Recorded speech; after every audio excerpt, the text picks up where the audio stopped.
వసుదేవసుతం దేవం కంసచాణూరమర్దనం దేవకీ పరమానందం శ్రీకృష్ణం వందే జగద్గురుం.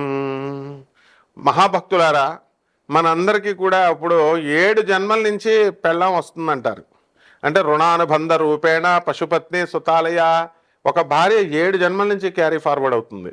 అలాగే పిల్లలు కానీ, రుణాలు, శత్రువులు, వీళ్ళంతా కూడా మరి ఈ 7 జన్మల నుంచి వచ్చినటువంటి ఆస్తులు మనకు కూడా రావు. ఏమొస్తాయో తెలుసా? పాపపుణ్యాలనే ఆస్తులు వస్తాయి. మనం అంతకుముందు సంపాదించినటువంటి వాడునోరు వీడునోరు కొట్టేసి భూ కబ్జాలు చేసేసి ఇవన్నీ చేసినవన్నీ అక్కడ ఉండిపోయినాయి, మన వారసులకు ఇచ్చేసాం. అయితే దానికి సంబంధించినటువంటి ఆ కర్మలు చేసాం కదండి, ఆ ఫలితాలు మాత్రం పుణ్యమైతే పుణ్య ఫలితాలు, పాపాలైతే పాప ఫలితాలు మనకు కూడా వచ్చేస్తాయి ఈ జన్మలంతా కూడా. కాబట్టి ఇప్పుడు గరుడ పురాణం అనేటటువంటిది ఒకటి ఉందని మనకు తెలుసు. యముడు చక్కగా నచికేతుడికి జన్మ రహస్యాలన్నీ కూడా చెప్పాడు. గరుడ పురాణంలో ఏ శిక్షకి ఏదో, మరి ఏ పాపానికి ఏ శిక్ష వేస్తారు, ఏ పుణ్యానికి ఏది లాభం జరుగుతుంది, ఇవన్నీ కూడా వర్ణించబడ్డాయి. కాకపోతే మనం జీర్ణించుకోవడానికి కొంచెం కష్టంగా ఉంటుందన్నమాట. ఇప్పుడు చూడండి, మనకి లాస్ట్ 7 జన్మల నుంచి మనం కనుక తీసుకుంటే కనుక మనము భార్య అనేటటువంటి ఆవిడ ఎందుకు వస్తుందంటే మనకు పాపం సేవ చేస్తుందండి. పాపం మనం వాళ్ళ చేత సేవలు చేపించుకున్నాం, అందువలన ఆమె భార్య రూపంలో వస్తుంది. పిల్లలు ఎవరండి? అప్పులు ఎగ్గొట్టేసాం మనం, అప్పులోళ్లే మన పిల్లలు. అందుకే వాళ్ళని శుభ్రంగా చదివేస్తాం, బ్రహ్మాండంగా పెంచుతాం, పెద్ద చేస్తాం. వాళ్ళకి అన్నీ ఇచ్చిన తర్వాత మనకి చితి పెట్టించుకుంటాం వాళ్ళ చేత. ఆ మధ్యలో వాళ్ళు ఏం చేస్తారండి? భార్య పిల్లలు వచ్చిన తర్వాత వాళ్ళు ముందుకు వెళ్ళిపోతారు వాళ్ళు. కాబట్టి ఇది తప్పు కాదండి, ఇది ప్రకృతి ధర్మం. ప్రకృతి ధర్మం ఏంటంటే ముందు చూపు చూడాలి. ముందు వాళ్ళకు పుట్టినటువంటి సంతానాలు చూస్తారు, కానీ వెనక్కి చూడరు. వెనకగా వాళ్ళ తల్లిదండ్రులని, వాళ్ళని, తాతల్ని వాళ్ళ చూడరు అనమాట. కాబట్టి మనము ఎవరి అయితే మనము ఈ ఈ యొక్క స్త్రీలని మనం అవమానిస్తామో అటువంటి వాళ్ళు పేడలో పురుగుగా పుడతాడని గరుడ పురాణం చెప్తుంది. ఎవరైతే అమాయకులైనటువంటి అబలులైనటువంటి వాళ్ళ మీద అత్యాచారాలు చేస్తామో, లేకపోతే వాళ్ళ యొక్క ధనాన్ని మనము లాగేసుకుంటామో, ఇవంతా కూడా మనం ఎలా పుడతామండి? దోమై పుడతాము అని చెప్తోంది గరుడ పురాణం.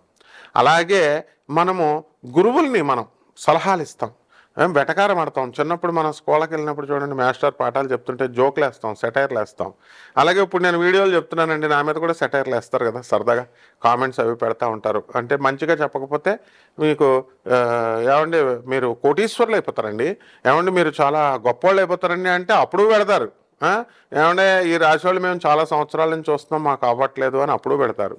ఒకవేళ ఒరే నాయన ఉన్నట్టు చెప్పామనుకోండి, ఇలా జరుగుద్దురా నాయన, ఇప్పుడు గరుడ పురాణం లాంటి విషయాలు మనం ఎప్పుడూ సత్యమే చెప్తాం.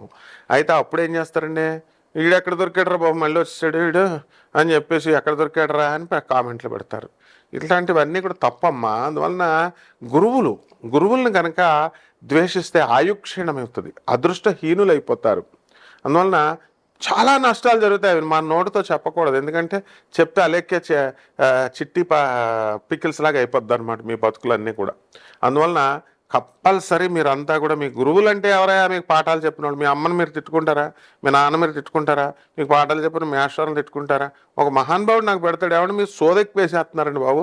మరి ఇక్కడ మీరు జాతక రాశి ఫలాలు పాయింట్ చెప్పట్లేదండి. మహానుభావ, మహాపురుషోత్తమ, నీవంటి గొప్పవాడు గురువులకి సలహాలు ఇవ్వకూడదు నాయన. ప్రొఫెసర్ నేను, మరి సలహాలు ఇస్తే ఎట్లా? అక్కడ మంచి అంటే నువ్వు చాలా కోటీశ్వరుడు అయిపోతావు, నువ్వు చాలా గొప్పవాడు అయిపోతావు అని చెప్తే నువ్వేం దానాలు చేసావు? నువ్వు పూర్వజన్మలో దానాలు కూడా చేయాలి కదా. ఈ జన్మలో ఏం చేసావు చెప్పు? అనాథలకి ఎవరికి చేసావు? దానాలు చేయవు. పంతులకు మాకు ఫీజు ఇవ్వవు, తర్వాత సలహాలు మాత్రం ఇస్తాం. అసలు మేము స్క్రోల్ చేసే నెంబర్ ఎందుకు వేస్తాం? పాపం ఇచ్చే అవసరంలో ఎవరైతే బాగా కష్టంలో ఉంటారో వాళ్ళు పాపం వాళ్ళ సజెషన్స్ అడిగి మా సలహాల ప్రకారం వింటారని. అన్కండిషనల్గా నాన్ కమర్షియల్ ఆస్పెక్ట్తో మనం డబ్బులు తీసుకోకుండా ఫ్రీగా చెప్పేటటువంటి జ్యోతిషానికి నీలాంటి వాళ్ళు ఎందుకు సలహాలు చెప్తారు నాయన? కాబట్టి చాలా దారుణమైనటువంటి నరకానికి వెళ్ళిపోతావు నువ్వు.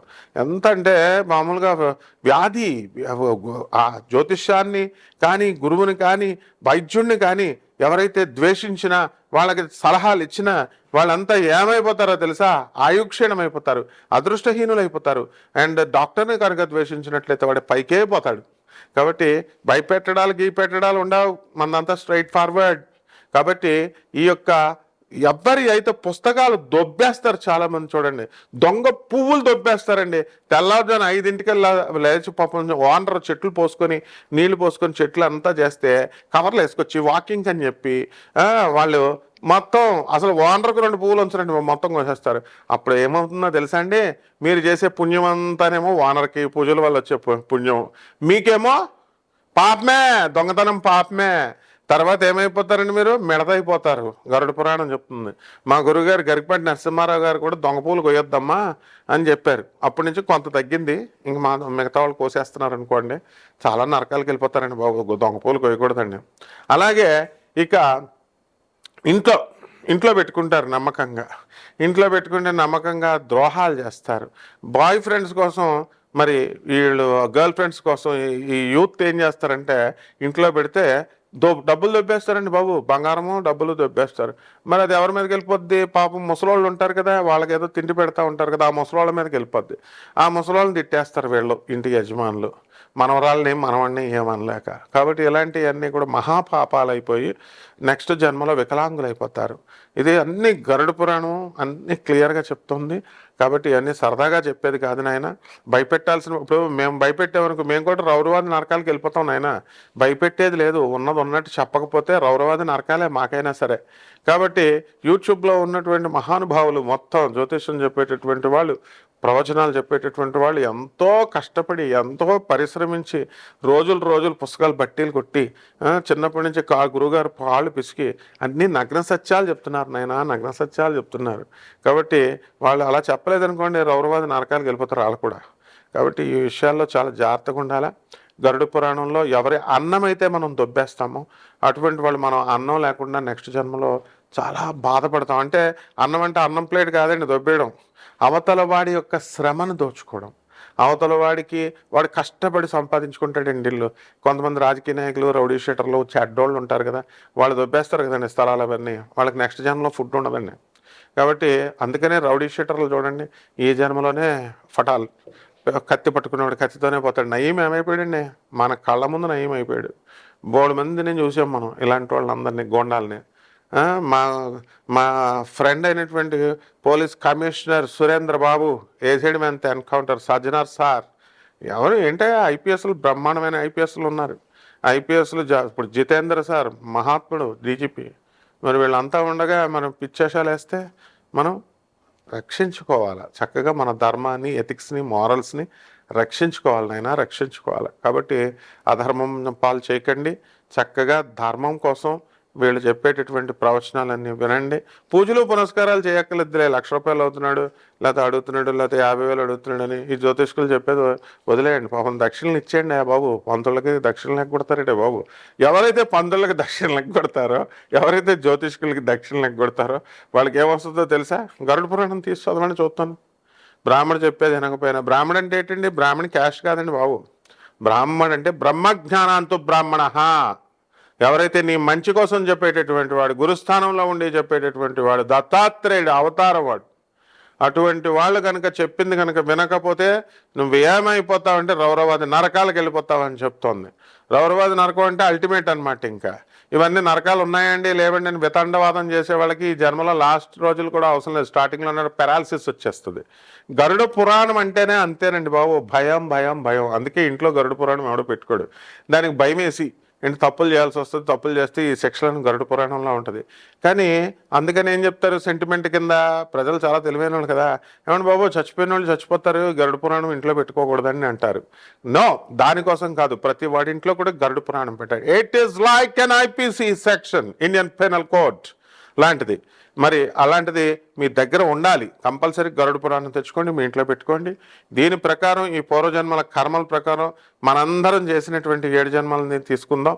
మరి దాని యొక్క ప్రభావాలన్నీ కూడా ఈ రాశుల మీద నక్షత్రాల రూపంలో, మళ్ళీ అలాగే ఈ యొక్క గ్రహాల రూపంలో మనకి చూపిస్తాయి.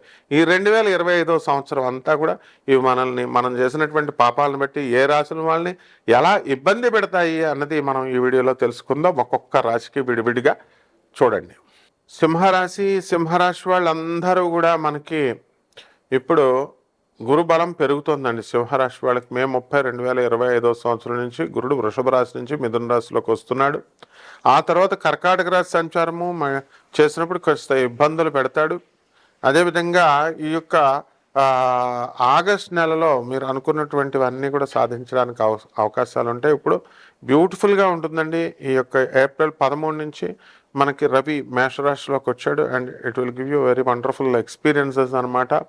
అలాగే ఈ బుధ, శుక్ర, రాహు, శని గ్రహాలన్నీ కూడా మీకు చక్కగా ఈ యొక్క మీనరాశిలో ఉండడము, కేతు కన్యారాశిలో ఉండడము, ఆ తర్వాత రాహు మనకి మళ్ళీ మే 29, 2025 సంవత్సరంలో మరి కుంభరాశిలోకి, కేతు కన్యారాశి నుంచి ఈ యొక్క సింహరాశిలోకి వెళ్ళడం, ఇవన్నీ కూడా మనం అబ్జర్వ్ చేసినట్లయితే కొన్ని మంచి లాభాలు జరగడానికి అవకాశాలు ఉంటాయి. మీ పిల్లలకి సీట్లు రావడానికి అవకాశాలు ఉంటాయి. ఫారిన్ విశ్వవిద్యాలయాల్లో ఆల్రెడీ జాస్తి ఋషి అని చెప్పేసి అబ్బాయికి అమెరికాలో ద బెస్ట్ యూనివర్సిటీలో MITలో అలాంటి స్టాన్ఫోర్డ్ యూనివర్సిటీస్, MIT లాంటి యూనివర్సిటీస్ ఉంటాయి. సో 9th గ్రేడ్ నుంచి 10th గ్రేడ్లో అతనికి కావాల్సిందంతా మ్యాథ్స్ అండ్ సైన్సెస్ అంతా కూడా అవగొట్టేశాడు. ఇక ఎకనామిక్స్, సోషల్ స్టడీస్ ఇలాంటివి చదవాలా, కానీ బట్ ఒక మంచి గ్రూప్కి ఆఫర్ చేసుకొని నార్త్ కరోలినాలో అండ్ బ్యూటిఫుల్ స్కూల్లో అతనికి సింహరాశి వాళ్ళ పిల్లడే సీట్ రావడం జరిగింది. సో ఇవన్నీ కూడా లైవ్ ఎగ్జాంపుల్స్ మీకు. కాబట్టి ఈ యొక్క సింహరాశి వాళ్ళంతా కూడా దాన ధర్మాలు కొంతమంది చేస్తారండి. ఏ రాశి వాళ్ళు అయినా సరే, సింహరాశి వాళ్ళు అయినా ఏ రాశి వాళ్ళు అయినా దాన ధర్మాలు కొన్ని రాశుల వాళ్ళు చేస్తూ ఉంటారు. So you have to do it. Manusmriti ప్రకారము 10% మీరు చేయాల్సినటువంటి అవసరం మీకు ఉంది. అండ్ రైతుల దగ్గరకు వచ్చేసరికి కొంచెం పరిస్థితి బాగుండదు. అండ్ వితండ వాదాలు అనేటటువంటివి భార్య భర్తలతో మీకు మే 29, 2025 సంవత్సరంలో మీకు ఇవన్నీ కూడా జరుగుతాయి. అయితే మీకు డౌట్ రావచ్చు, ఏమంటే మేము హస్బెండ్ అండ్ వైఫ్ చాలా బాగున్నామండి, వితండవాదాలు మేము ఎందుకు చేస్తామని. No, the planets are not in your hands, it is nothing but the destiny. ఏదో అందరూ వాదిచ్చేస్తున్నట్టు ఎందుకు ఫీల్ అయిపోతారు మీరు? రాశి ఫలాలను బట్టి కొంతమంది జరుగుతారమ్మా. సమ్ పీపుల్ అని పదం వాడతాం. So some will do like that, will behave like that. అలాగే ఈ యొక్క అష్టమ స్థితిగతుడైనటువంటి శనిగ్రహ ప్రభావం వలన పని 1కి 2 సార్లు చేయడము, ఇలాంటివన్నీ కూడా చేస్తారు.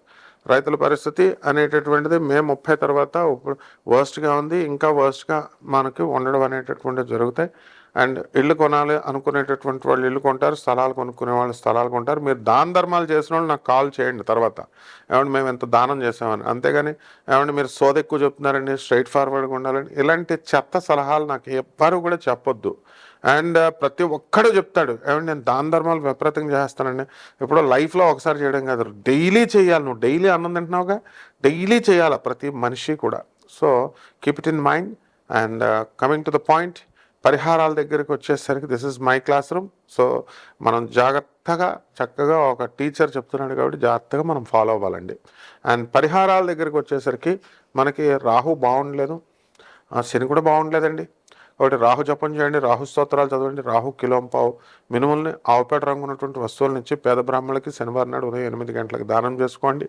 అలాగే ఈ యొక్క శని జపం చేయండి, శని స్తోత్రాలు చదవండి, శనికి కిలోంపావు నల్ల నువ్వుల్ని, నల్లని వస్త్రాన్ని ఇచ్చి పేద బ్రాహ్మణులకి మీరంతా కూడా దానం చేసుకోండి. రావి చెట్టు చుట్టూ ప్రదక్షిణాలు చేయండి. చేసేసి తర్వాత మీరు చక్కగా బ్రహ్మాండంగా ఉంటుంది. అండ్ కాలింగ్ చేసేటప్పుడు మీరు కేవలం నా ఒక్క వీడియో చూసి చేయొద్దు. ఇది ఎంత ఉంటుందండి, ఒక 10 నిమిషాల వీడియోలో మీరు నా గురించి ఏం తెలుస్తుంది? గో బ్యాక్, కొన్ని వేల వీడియోస్ ఉన్నాయి. ముల్లపూడి సత్యనారాయణమూర్తి అని కొట్టేసి చక్కగా మనం ఏంటి అసలు, మనం సోషల్ రిఫార్మేషన్ కోసం మనం కష్టపడుతున్నాము అని తెలుసుకొని మీరు రండి. అంతేగాని ఏదో ఒక వీడియో చూసేసి సలహాలు ఇచ్చేయడానికి రాకూడదు. Okay, thank you brother, Subhamastu.